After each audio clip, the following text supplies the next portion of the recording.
Hey everyone, welcome back to my channel of doctor Sakshi Barnwal. बच्चों, आज last session है chapter locomotion and movement का, जिसमें आज हम डिफरेंट जॉइंट्स के बारे में पढ़ेंगे और साथ साथ पढ़ेंगे disorders related to muscular and skeletal system.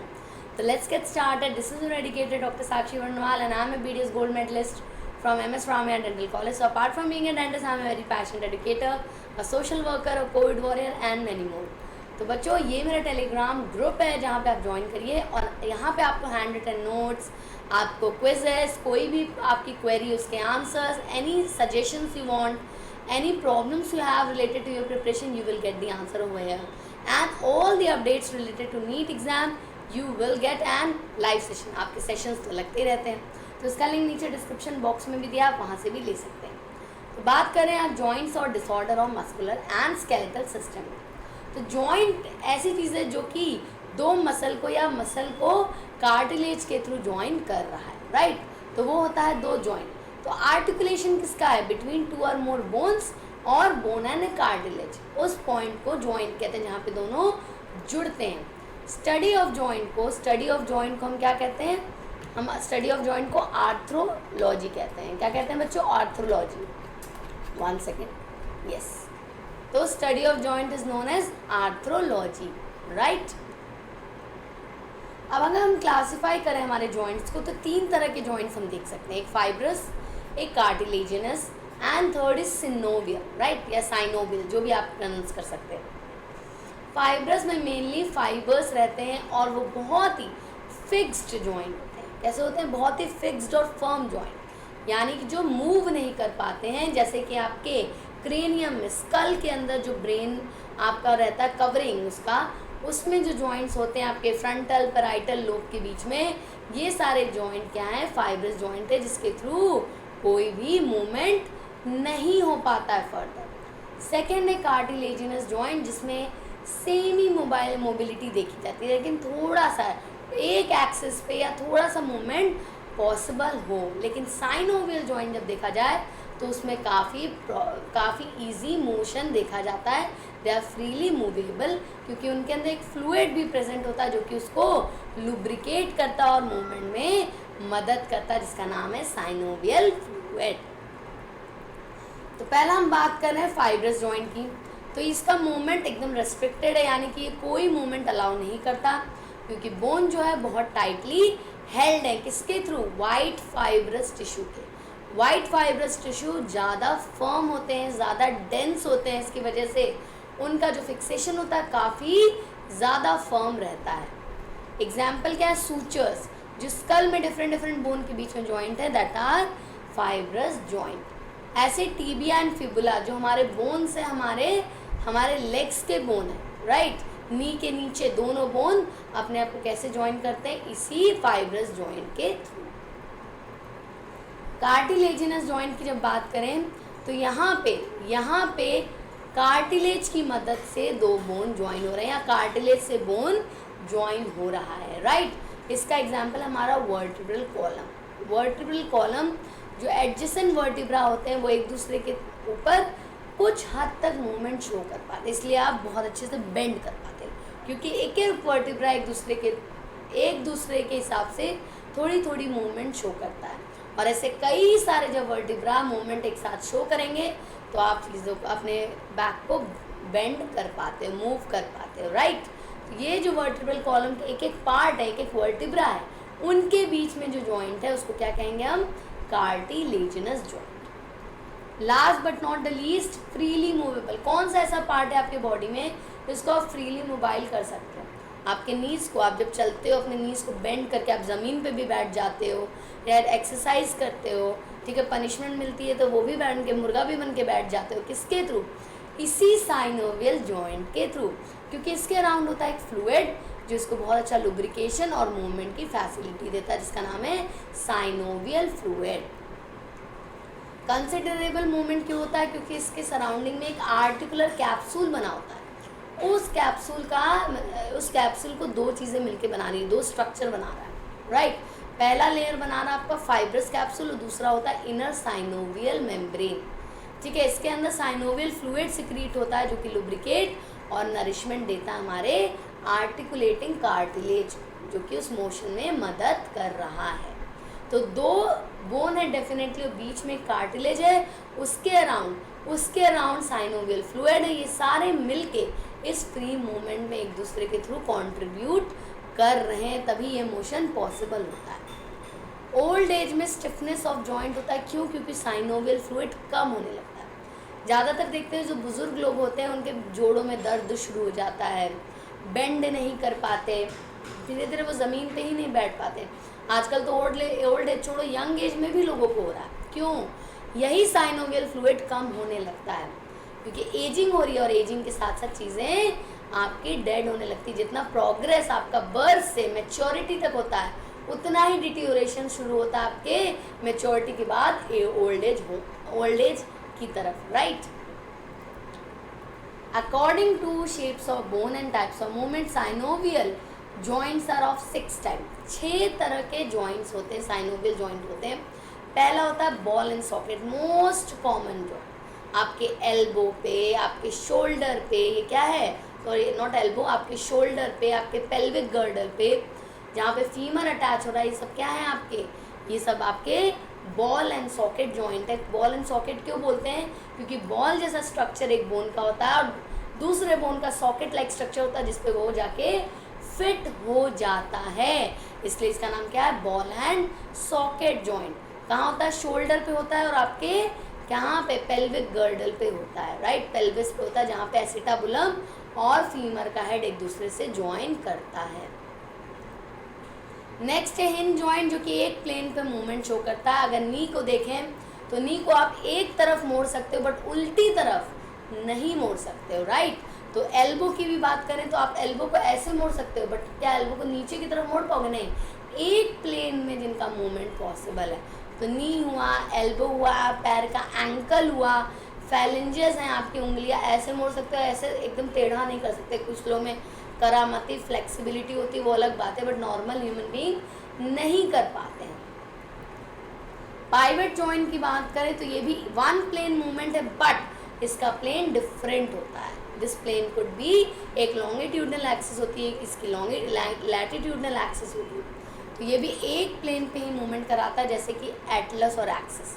पहला वर्टिब्रा दूसरे वर्टिब्रा से कैसे जुड़ रहा है, उसका मूवमेंट पाइवट जॉइंट की तरह, उनका जो अटैचमेंट है वो पाइवट जॉइंट की वजह से, जिसकी वजह से हम स्कल को बहुत अच्छा मूव कर सकते हैं अपने वर्टिब्रा की वजह से, वो लोड लेते हैं हमारे सर का। ऐसे रेडियो अल्ना जो होते हैं हमारे हैंड में, जो बोन्स है रेडियो और अल्ना, इनका भी जॉइंट पाइवट जॉइंट है, जो एक दूसरे के ऊपर मूव कर जाता है एक प्लेन में। नेक्स्ट बात करें ग्लाइडिंग जॉइंट की। ग्लाइडिंग जॉइंट कहाँ देखा जाता है? ये बहुत लिमिटेड मूवमेंट दिखाता है।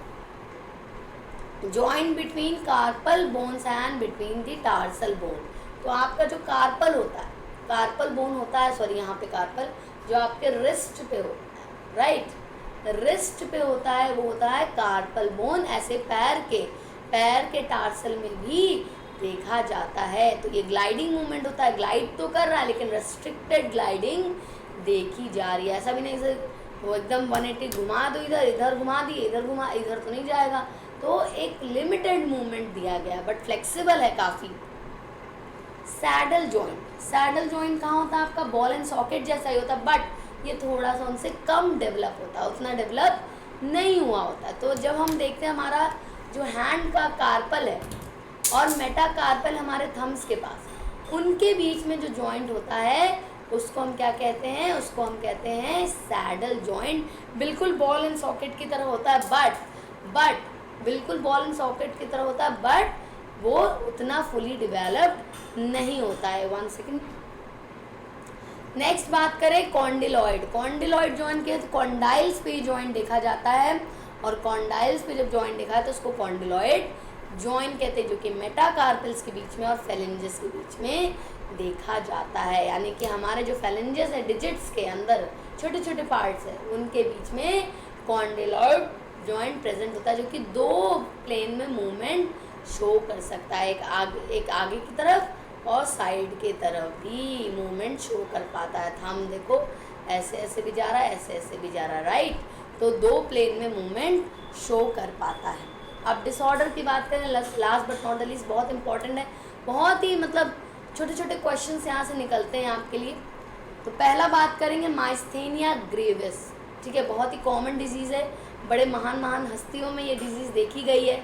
मुझे आप लोग कमेंट सेक्शन में बताना आप किस बड़ी हस्ती को जानते हो जिसको ये डिजीज़ है, और नहीं जानते हो तो ढूंढिए, मैं आपको बहुत ईजिली बता सकती हूँ, but let you find out कि किसको किसको ये डिजीज़ है।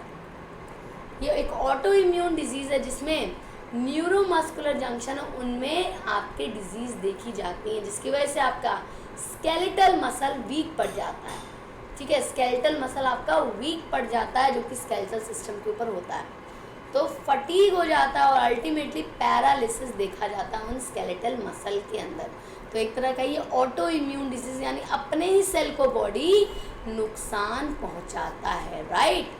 तो इसमें फटीग देखा जाता है, इतना गड़बड़ी देखी जाती है कि पैरालिसिस भी, जो कहते हैं हिंदी में आप जानते हो सकता है अलग लैंग्वेज में अलग बोला आता है, लकवा कहते हैं मार गया है, किसकी वजह से, इसी माइस्थेनिया ग्रेविस की वजह से कई बार लकवा मार जाता है और इंसान का पार्ट काम नहीं करता है, राइट। बहुत फेमस है, वो हैं आपके एक टीचर जो अब नहीं रहे, बंसल क्लासेस का अगर आपने नाम सुना होगा, उनके जो हेड हैं उनका सिर्फ एक हाथ काम करता है बच्चों, उसी से वो पढ़ाते थे इतने सालों से, बहुत साल पहले उनका एक्सीडेंट हुआ, सिर्फ एक हाथ उनका हिल रहा था ढंग से, बाकी आंखें वाँखें चल रही थी, बाकी उनका कोई बॉडी पार्ट नहीं काम करता था, he was paralyse. Recently sir expire कर गए हैं, ठीक है, लेकिन उनकी सिर्फ हाथ चलने की वजह से ही उन्होंने इतने लाखों करोड़ों बच्चों को पढ़ाया है, ठीक है। तो पैरालिसिस होता है कुछ कुछ पार्ट में और बुरी तरह हो जाता है कि वो रिकवर नहीं कर पाता है। मस्कुलर डिस्ट्रॉफी, ये इनबॉर्न आपका डिसऑर्डर है जिसमें मस्कुलर वीक हो जाती, मसल वीक हो जाती, प्रॉपरली डिवेलप नहीं होती, डिसफंक्शन करती हैं और डिटेरियोरेशन में चली जाती। तो बहुत कम एज तक बच्चा चल सकता है, यानी कि 12 साल की उम्र तक लगभग चल पाता है, उसके बाद चल भी नहीं पाता क्योंकि इतना डिस्ट्रॉफी देखा जाता है, और 20 साल की उम्र तक बहुत से बच्चे इसमें डेथ भी कर जाते हैं। तो बहुत अच्छी लाइफ नहीं है इन बच्चों की, मोस्टली उनका बॉडी डिटेरियोरेट होने लगता है। टेटनी में क्या कहेंगे, इसमें इर्रेगुलर स्पैज़म होता है, पेनफुल इर्रेगुलर स्पैज़म, बॉडी में अचानक से ट्विचिंग, बार बार स्पैज़म देखे जाते हैं, किसकी वजह से, कैल्शियम का जो होता है कॉन्सेंट्रेशन लो हो जाता है, आयंस लो हो जाते हैं, जिसकी वजह से ये बार बार अकड़न सी पीरियोडिक मस्कुलर स्पैज़म देखा जाता है, कई बार दौरे भी पड़ने लगते हैं इसी टिटनिंग की वजह से, ठीक है, टिटनी की वजह से। लो कैल्शियम लेवल इसका मेन काम है, और इसमें फंक्शन ऑफ पैराथायरॉयड पे के वजह से इस पे इफेक्ट आता है, क्योंकि कैल्शियम रेगुलेशन कौन कर रहा है, हमारा पैराथायरॉयड ग्लैंड। ऑस्टियोपोरोसिस, ऑस्टियो मतलब बोन, पोरोसिस मतलब उसमें पोर्स हो जाना, यानी कि जो टोटल डेंसिटी हमारे बोन्स की होती है वो कम हो गई है, बोन का जो डेंसिटी हो गया वो कम हो गया, घट गया, जिसकी वजह से बहुत ऑफन उस इंसान को फ्रैक्चर आने लगते हैं, और ये एज से ज़्यादा रिलेटेड है, जैसे जैसे उम्र बढ़ रही है वैसे वैसे बोन में जो बोन बनाने वाले सेल हैं ऑस्टियोब्लास्ट वो कम होने लगते हैं, और बोन को ख़त्म करने वाले सेल जो होते हैं ऑस्टियोक्लास्ट वो बढ़ने लगते हैं, जिसकी वजह से एजिंग की वजह से बोन का डेंसिटी डिक्रीज़ होता है, और फाइनली बहुत जल्दी इंसान को अगर कहीं से हल्की भी चोट लग जाए जो आप नॉर्मल समझ रहे हो उससे भी उसको फ्रैक्चर हो जाता है। इसलिए खास ध्यान रखा जाता है कि भाई ज़्यादा जब उम्र बढ़ने लगती है तो बहुत ज़्यादा ऐसे काम, रिस्की काम मत करें जिसमें आपको चोट लग जाए। किसका कारण ये भी कि एस्ट्रोजन का लेवल डिक्रीज होने की वजह से भी ऑस्टियोपोरोसिस देखा जाता है। आर्थराइटिस, आर्थराइटिस क्या है, mainly arthritis is inflammation of joint, joint में सूजन देखी जाती है, आपके जोड़ों में सूजन देखी जाती है, और आर्थराइटिस भी एक तरह के नहीं कई तरह के आर्थराइटिस, बहुत सारे, आपने ऑस्टियो आर्थराइटिस सुना होगा, रूमेटॉइड आर्थराइटिस सुना होगा, ये डिफरेंट आर्थराइटिस टाइप होते हैं, गाउट सुना होगा, सारे क्या है, इन्फ्लेमेशन है जो अलग अलग इन्फेक्शन है, अलग अलग कॉजेस की वजह से हो रहा है। तो जब सबसे पहले हम बात करेंगे रूमेटॉइड आर्थराइटिस की, तो यहाँ पे इन्फ्लेमेशन किसमें देखा जाता है, साइनोवियल मेम्ब्रेन में, जिसकी वजह से साइनोवियल फ्लूइड में भी आपके स्वेलिंग देखी जाती है, राइट, उस मेम्ब्रेन में स्वेलिंग देखी जाती है, गठिया कहते हैं इसको हम लोग हिंदी में, और जॉइंट्स पे स्वेलिंग अच्छे से देखी जाती है, अकड़न आ जाती है उंगलियों में, इंसान बहुत अच्छे से काम नहीं कर पाता है क्योंकि सूजन है हर जॉइंट में, तो चलने फिरने हर जगह दर्द हो रहा होता है उसको। नेक्स्ट बात करें ऑस्टियोआर्थराइटिस, तो इसमें क्या है, जो कार्टिलेज होता है जो जॉइंट को जोड़ रहा है, उस कार्टिलेज के अंदर आपके डिटोरेशन देखा जाता है। वो कार्टिलेज आपका रगड़ जाता है जिसकी वजह से ऑस्टियोआर्थराइटिस होता है। बोन डायरेक्ट कांटेक्ट में आने लगते हैं क्योंकि कार्टिलेज पतला होने लगता है अपने डिग्रेडेशन के कारण, तो चलने फिरने में दिक्कत देखी जाती है। नेक्स्ट है इन्फेक्शियस आर्थराइटिस, किसी भी माइक्रो ऑर्गेनिज्म की वजह से अगर जॉइंट्स में इन्फेक्शन घुस गया और इन्फ्लेमेशन हो गया है तो वो इन्फेक्शियस आर्थराइटिस हो जाता है। इसको बहुत सारे एंटीबायोटिक से ट्रीट किया जाता है। Last but not the least is gout arthritis. बहुत बार फीमेल्स में ये चीज़ बहुत हाई देखी जाती है जब उनमें यूरिन इन्फेक्शन होता है, इसमें यूरिक एसिड बढ़ जाता है, ठीक है, बॉडी में यूरिक एसिड बढ़ जाता है, इसकी वजह से आपके जोड़ों में भी वो जाके जमता है और आर्थराइटिस कराता है, स्वेलिंग कराता है जॉइंट्स में। तो ये एक डिजीज़ के साथ दूसरा डिजीज़ मुफ्त कर देता है, बहुत गलत हो जाता है वो। तो गाउट बहुत ज़्यादा आपके बॉडी को इफेक्ट करता है, किडनी पे भी असर डाल सकता है आपके, क्योंकि यूरिक एसिड में बढ़ोतरी देखी गई है, राइट। और पूरे बॉडी को वेस्ट के फॉर्म में निकालने का काम सबसे ज़्यादा किडनी का होता है, राइट। चलिए, तो इसी के साथ हमारा चैप्टर फिनिश हो गया है। आज का सेशन यहीं तक था बच्चों। Locomotion and movement was a very interesting and very simple chapter. एक बार पढ़ लोगे आपको बार बार 10 बार पढ़ने की ज़रूरत नहीं पड़ेगी, ठीक है। अब हो गया हमारा क्विज टाइम। लेट्स सी कि कौन सबसे सही और कौन सबसे जल्दी जवाब देता है। उससे पहले अगर सेशन अच्छा लगा जल्दी से like share and subscribe and hit the bell icon, ताकि आपको पता रहे कि मैम के सेशन कब आ रहे हैं, ओके। तो शेयर ज़रूर करना अपने फ्रेंड्स के साथ और अटेंडेंस मार्क करके लाइक ज़रूर देना, थोड़ा सा प्यार मैम के लिए ज़रूर बरसा देना। Here is the first question, what happens in osteoporosis? Osteoporosis में क्या होता है? First question. Second is elbow joint किस तरह का जॉइंट होता है? तो ये थे आज के 2 सवाल, जिसका जवाब आपको नीचे कमेंट सेक्शन में देना है।